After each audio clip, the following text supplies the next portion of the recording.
I'm Gill Gemming, and my role is the Oceania Development Officer, and I've had that role for some significant time, and it's just wonderful working across the Pacific Islands. Thank you very much, Jill. So the first question we had for you was, why did Oceania Hockey Federation decided to invest in a health-related program for youth? Can you tell us a bit about the strategy behind it and the goals and outcomes that Oceania Hockey Federation was trying to achieve? Certainly. I think there's two reasons for our decision. The first one was that we had been working over time within the Pacific Islands and recognizing that there are significant social health issues, and particularly things like increased diabetes and socially and also some sexual transmitted diseases, domestic violence, and particularly I think with youth, lack of physical education. Many of the schools don't have that as a core part of their curriculum. And so it was very much something that we were aware of, and it obviously then relates to health issues. So we started in 2015 and in a small way, particularly just introducing nutrition and how that affects athletes, particularly when they're at tournaments. What could they eat? And trying to encourage them not to have sugary drinks, but to just concentrate on water, and also to have something to eat, particularly fruit that is available during activities that they do. So it was, by starting that, there was a positive response. And so that was really the first step into relating health together with hockey. But last year, the Australian government, as they have always done, supports the Pacific Islands, and they allocated significant funding for a sport for development program. We decided that that was something that we were really interested in and had a little bit of experience. So we went through a very robust process of application. And I'd have to say we were delighted that we were one of the 12 sports selected. And so that was really the birth of our Hook-In for Health program. We used, I guess the key objectives was to cut through barriers, and particularly social, physical, financial. And I guess the four key things that we were really looking to achieve was to increase the number of participants and to raise their physical activity, to really encourage girls to take part, because there is a definite gender imbalance. And we wanted to create an opportunity for those with a disability to take part, because often this group in the Pacific Island is not a group that's encouraged to be part of any physical activity. And so we really wanted to make a difference here. And we also wanted to improve the outcomes for all participants, not just for hockey, but also with their education and health. And I guess that then led to the byline that we are using. And the two countries are Papua New Guinea and Vanuatu. And what we're really hoping with this program is that all participants in all communities can live well, learn well, and lead well.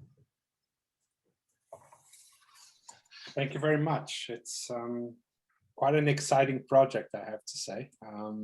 So going a bit onto the delivery of the Hook-In for Health, how was that done? How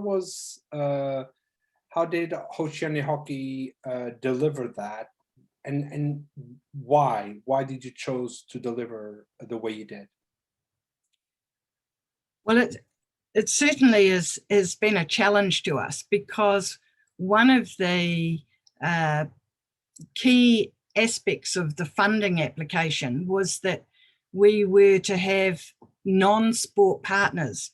And that was a bit of a challenge, in the sense of previously all our partners have been hockey related, whether it's been FIH or Hockey Australia and the individual NFs.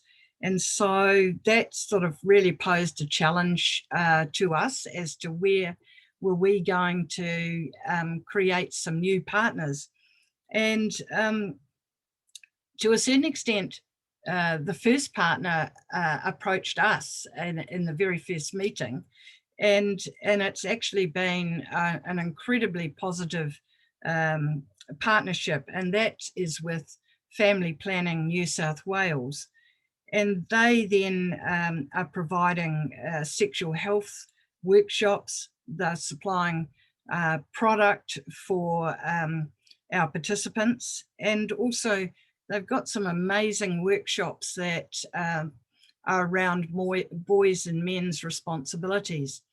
And these really have added to our program and provided expertise that we certainly didn't have.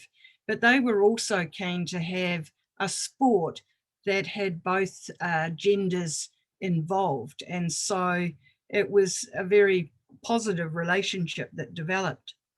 Our hockey program, we already had a strong relationship, obviously, with Hockey Australia, but there's a program run out of Cairns Hockey in Northern Queensland, where it's called the Aspire Indigenous program, and it really mirrors what we were hoping to do, in that using particularly school visits and working with at-risk children and youth, they developed a very successful program. And so we've partnered with them to provide their expertise in having already rolled out a hockey program with Indigenous youth. Flinders University had already been visiting Vanuatu and taking their students on a 3-week practical, and they had been working with hockey over the last 3 years. So it was a natural relationship for us to, ask them if they wanted to be part of this, and they leapt at the opportunity. And what they're providing for us is expertise in nutrition and also in research, monitoring and evaluation. And I'd have to say that's an area that, we certainly didn't have that expertise.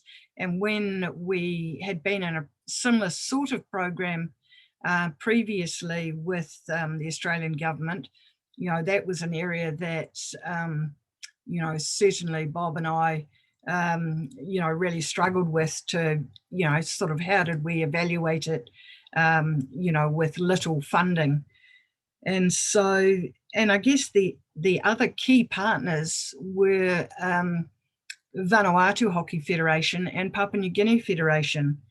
And we also, Vanuatu, have a wonderful relationship with a group called One Small Bag, which is a drop-in centre for disadvantaged youth, kids that don't go to school because of financial considerations. And so this is where our hockey pitch is. And so it was obviously a great place for us to just, to continue that partnership with. Really successful delivery of anything in the islands, and we've learned from the past, and that is, in the early days we used to send in expertise, but what happens with that is that the expertise has momentum for just a few weeks, and then once that person or group leaves, then it's hard for them to continue that momentum. But what we have done with this program, and is really to employ local Indigenous people, and we are looking now to have full-time, part-time, and also casual staff involved in this program. So it really is providing employment opportunities, and it's also lifting their capabilities to be able to run programs very effectively by themselves. So it is the local Indigenous staff that will be and have started delivering this program. Well, I think this builds perfectly to my next question. So who are the people on the ground? You've talked to us quite clearly and quite thoroughly about the partners involved. So how did you get the people on the ground involved? Not just the people that helped you deliver the program, but also the actual participants. How did that work? Well, I think it's mainly, we sort of have really 5 different programs. And so the first one is what we call Hook In for Health schools. And so that obviously, if we are in schools, then you are immediately promoting the sport and developing a base of players that have had some opportunity to play. And so the schools program is not just in school, it's also after school and holiday programs. And so what we've found is that, and particularly in Vanuatu, by going into the schools, then after school, then they then continue to come down to the pitch because they've got involved and enjoyed it, and then wanted to continue, and then providing them with holiday programs allows that really to continue.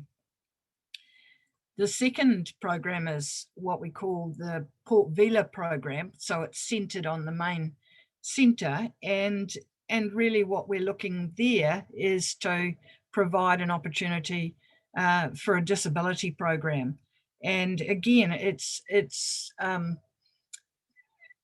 reaching out to groups like the Paralympic group, the Special Olympic group, but also One Smallbag, where we're centred, has a disability officer.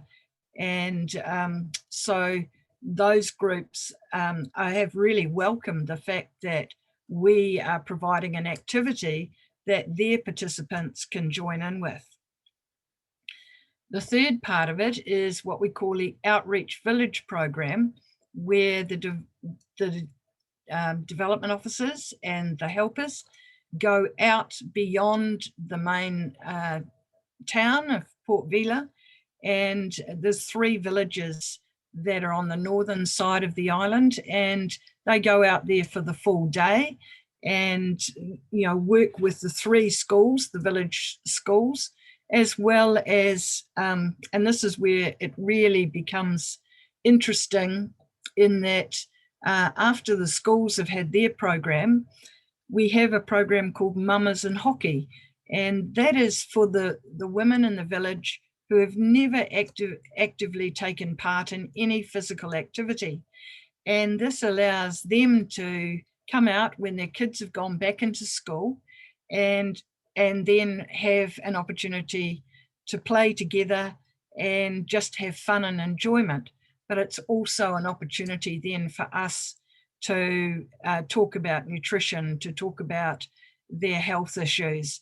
And that's been because in the end, they are the ones that are clearly providing meals for their children. And so it's creating an opportunity to work with both groups and give value to both. International Days is the 4th program. And so we really try to use Olympic Day, which has obviously just been in the past week. Things like Children's Day, Disability Day, Women's Day. We incorporate all of those days and use them both for messaging and also to actually have a hockey activity of some kind, depending on what's appropriate for, you know, for that International Day. The fifth program, which I'm really excited about, is a new one that we've developed specially for this program. And that is we call it the Girls Whistle In. And it's really to encourage girls and young women to be involved and develop their officiating skills. But by doing that, it gives them confidence, it gives them some leadership skills, which then you know, provides them with also a feeling of being valued, because everyone needs, and particularly in the islands, there are not a lot of officials available, and so this is really you know, sort of taking a new step towards providing an opportunity. And the last program is around educating volunteers, parents and teachers, and trying to provide the more teachers that we can upskill. Then that also encourages the school program to continue, but also for the teachers to feel confident to take hockey out in the playground in a safe manner. So that's really what we're looking to do. And I guess we have two key resources which I'm really excited about.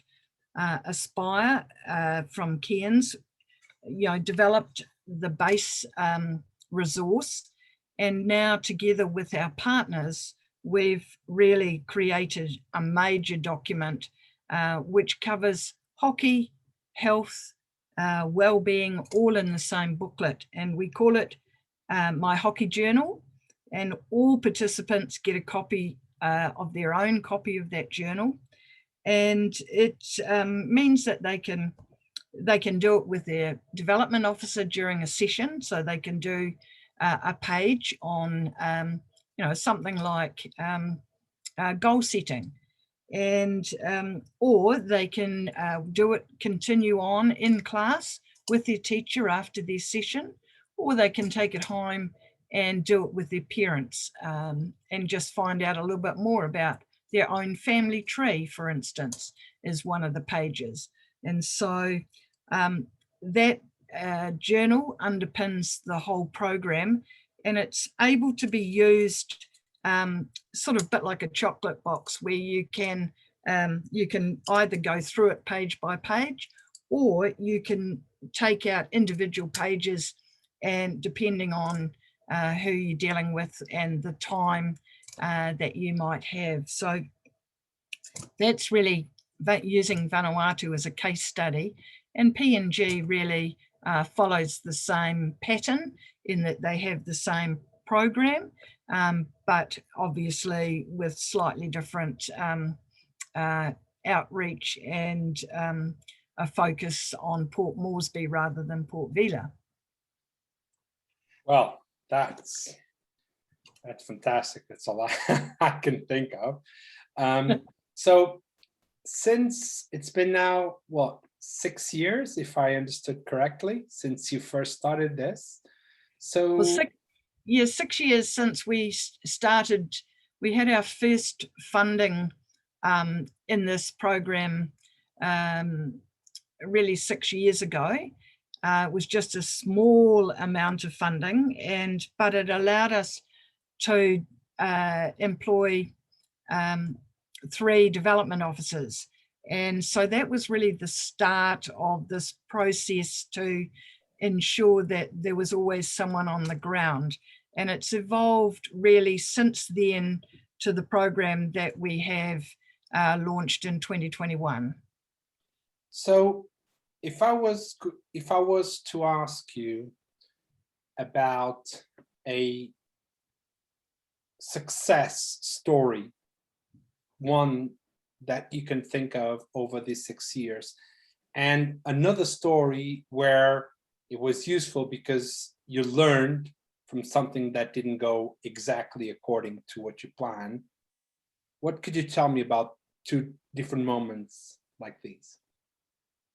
Well, I think probably a very recent example, actually last weekend in Papua New Guinea. Papua New Guinea has had no youth organised hockey program. We've tried in various ways to provide them with some guidance, but this new program has really allowed us, in the sense of they didn't have development officers on the ground to really keep something active and actually going. So this new program is really going to make a difference in Papua New Guinea. And unfortunately, they've been in a severe lockdown over the last few months. And so there's been no activity being allowed. However, last weekend, just as Olympic Day was there to be celebrated, the government allowed, we made an application, and they allowed a gathering to take place. And so they used our coaching manual, and they used national players to work, with the children. And obviously when you've got young children coming along to a hockey event, then it brings the parents along. And so we had 32 parents gathered together. And Ray Lepon, who's our interim in-country coordinator, he had been a little bit reticent and lacking a little confidence in knowing how was he going to get these people to come along, and particularly where it might involve some sessions on health or nutrition. And but obviously when children come along, their parents come along. And so he organised morning tea, which is always a plus to have some food and social gathering. And so he organised a parent who has the expertise to be a guest speaker. And one of the themes that we've had running through the Pacific over the last month has been domestic violence. And we in hockey had coined a phrase, domestic violence, not now, not ever. And so that was the theme for the adults while the children were out having their hockey activity. It was actually so successful. They, after the guest speaker, then they sat around and discussed the issue. And then further than that, they were like, well, can we have other activities like this where we can discuss, when we bring the children in each week? And so for Ray, it was just magic. He was like, Jill, it has been so successful. And here I was worried about how I was going to gather people together. And here it's just happened. And it's been, I now have follow-up sessions. So, what it really showed was that you can successfully, through Hook In for Health, successfully marry the hockey and the education and health together. And what about something that you've learned, maybe that didn't go so well? That can I probably could give you about a list of 20 things that we've learned, but I'll choose a very recent one.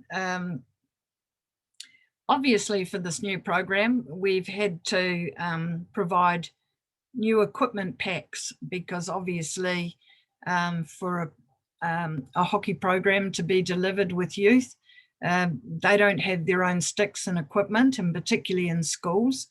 And with the islands being locked down significantly over the last 18 months, Oceania Hockey Federation, the executive, were very keen and generously funded equipment packs. And Hockey Australia also came on board and had 200 packs that had little hockey sticks, bibs and mouthguard and ball. And so we sent all of this equipment through to Vanuatu and Papua New Guinea, along with the other Pacific Islands. And we were hoping that this would also give them a real boost to re-energise their hockey programs after COVID. We also had developed lighter sticks and bigger balls to be used, particularly for the disability program. But it also, what we've found is that those bigger balls were very useful in our youth program because they're easy to move. They look like a hockey ball, and particularly in the long grass in the Pacific, often the small balls can be lost in the long grass, whereas the bright bigger balls are easy to be found in the long grass. And so we'd sent all of this equipment, and we were really excited by seeing it all go. But our big error of judgment was what we weren't expecting was the huge cost in customs clearances, port fees, wharf storage costs. It doubled the cost of the equipment, and particularly into Papua New Guinea. And one of the difficulties we found was that while we were doing all the extra paperwork that we thought we had covered, then each day that we didn't get all the paperwork completed or signed, they kept adding storage fees onto the cost of that equipment.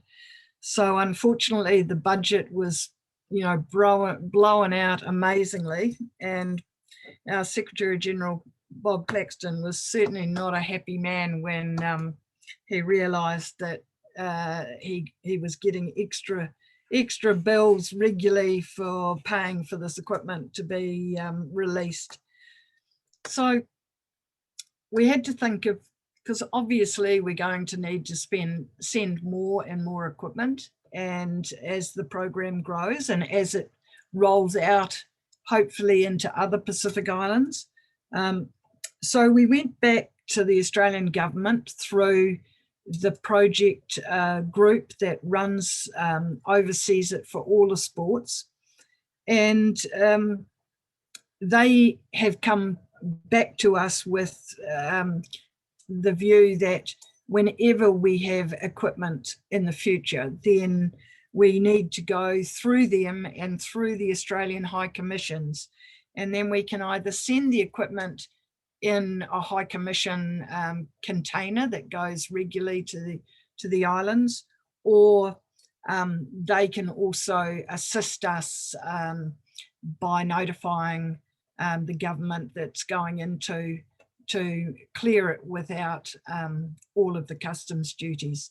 So we learned the hard way, and it was a significant cost to us, but hopefully we now have a solution.